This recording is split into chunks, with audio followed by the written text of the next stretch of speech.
Watching the sun go down on another day. It's been Remembrance Weekend this weekend. Yesterday, the 11th of the 11th, when the guns fell silent in the First World War. And inevitably, most of the people on Facebook changed their profile images to those of the red poppy.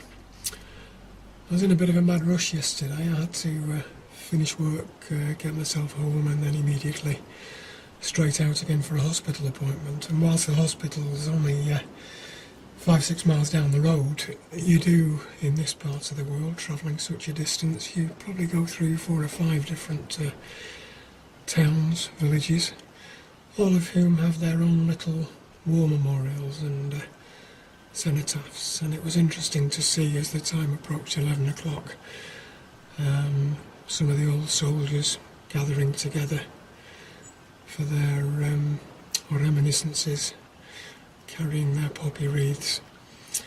And when I got to the hospital, it was just in time to catch the service at 11 o'clock, 2 minutes silence, and it was quite a poignant moment, I must admit.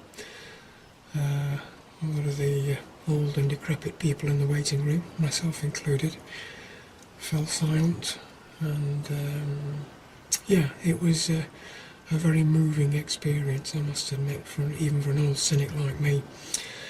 And I've always been a bit cynical about it. I'm one of these people that's dead against warfare, but you have to conclude that it's part of man's nature. Anybody who's ever watched 2001: A Space Odyssey and the Dawn of Man sequence will realise that as soon as we realised that we could create weapons, then the rest of our existence would be spent trying to wipe each other out. It'll always be that way.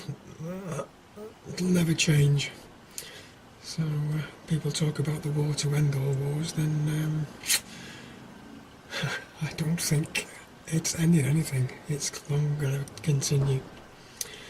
But this morning I took myself down to my own favourite war memorial, if you can have a favourite war memorial. Those of you who watch BBC's League of Gentlemen, Royston Vasey, will be very familiar with the war memorial that is situated in my childhood hometown of Hadfield. Used to spend many an hour outside that place. The building in the background is actually the local public library. But now this morning's visit was something which is perhaps a little bit closer to my heart, and something that we tend to forget, and that's animals. There are millions upon millions upon millions of animals that die in war. You have rats clearing minefields nowadays. You have pigs being used for ballistic testing. Of course, people estimate there were 3 to 4 million horses killed just during the First World War. And people tend to forget these things, I think.